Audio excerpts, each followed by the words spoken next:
That is tough. I would say maybe Never Tear Us Apart by In Excess. That's one on my mind right now.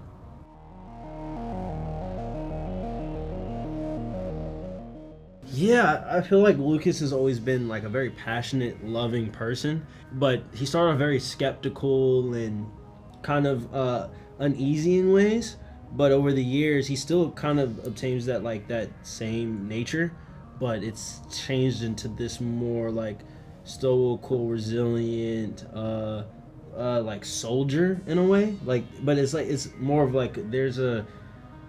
It's not that he presents himself in this way. I think it's more of a thought process or how he moves, and I think Max being in his life has given him that, and kind of being there for her past, like in season 2, where she kind of tells him like about her parents and where she's come from, and in season 1 he's kind of like to his friends he's kind of like venting and throwing it at them. In this moment he's like receiving it and hearing her out, and I feel like he sees this connection through that, and he's I guess living through her in a way where he and how he's kind of just like learning from her and how to be there for someone, and he's kind of learned, but Lucas kind of sticks up for others more than himself.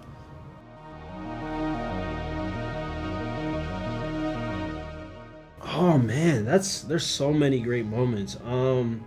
Like I've had a lot of individual moments with everyone, but like last season there was a lot of moments that we all had together collectively that stood out to me. Like my birthday, Gayen's birthday, Finn's birthday. Yeah, that was fun. So much fun. Millie's Halloween party. Yeah. Like the last day.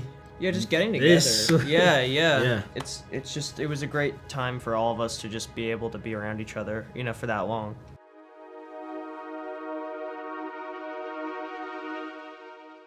I would say keep the people that you grew up with and that know you close to you, as you get older, because life gets crazy and it's hard to talk to people sometimes, and especially like for this past whatever, all these years, I think it's, if you move on, it's good to be able to keep in contact with the people that know you best.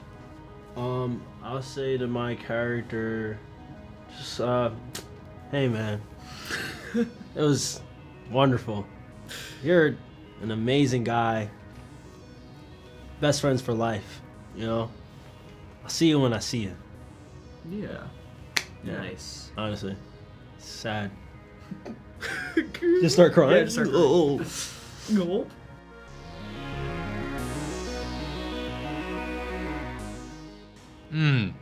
Well, I mean, when we did that first season, when we came up with and devised the arc of the first season, we thought it was just going to be, a one-off. It was going to be a limited series. And then when we sold it to Netflix, they asked if it could be ongoing, and we had a few initial ideas. We knew Will had been in the Upside Down. He was going to come back. We're like, he's not doing great. But that's about all that we had, and we knew we wanted a more sentient evil in the Upside Down. But that's about all we had as we wrote that first season. But once we hit season 2 and realized the show was successful and was going to be an ongoing series, we really started breaking down the mythology and starting to plan ahead. But at the same time, we did let it sort of evolve and grow, because we learned everything season to season. And our goal from each season is let's just make the best season possible, and don't hold back. And so that's what we tried to do. But yeah, it continued to change and evolve, but huge key plot points like Vecna, what the Upside Down is. We knew the very ending of the show, which people will see on New Year's Eve. The last 10 minutes have been in the works for many, many years now. I mean, there's so many that we like. I think to us, the one maybe we're most proud of is the arc of 11, the story of 11. For a lot of reasons, she's sort of at the heart of the story. I think she has probably the most complicated storyline, the most complicated journey that she goes through.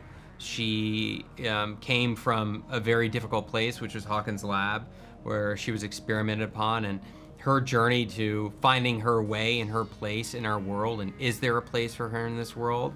I know it was a really rich territory to explore, and Millie's obviously incredible and has insane range. So I don't know. That's probably at the end of the day the character arc that and character journey we're most proud of.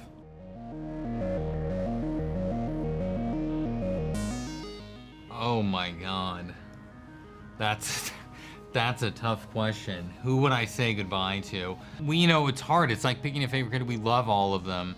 If I had to choose one, it may be Mike, because I think when we wrote the show, Mike was sort of the stand-in for a version of what Matt and I felt we were like when we were that age. So I don't know what I would say to him, but I guess I would just thank him, because I think he allowed us to relive our childhoods in a way, and I miss my childhood so much, and this allowed us to sort of escape and go back there and play for a full decade. So we just feel pretty grateful. Yeah, it's got to be Mike. I mean, the first lines, the first character we wrote, the first character we came up with, that was Mike. And yeah, and he's sort of, as Ross said, a stand-in for us. So I'd have to say goodbye to him.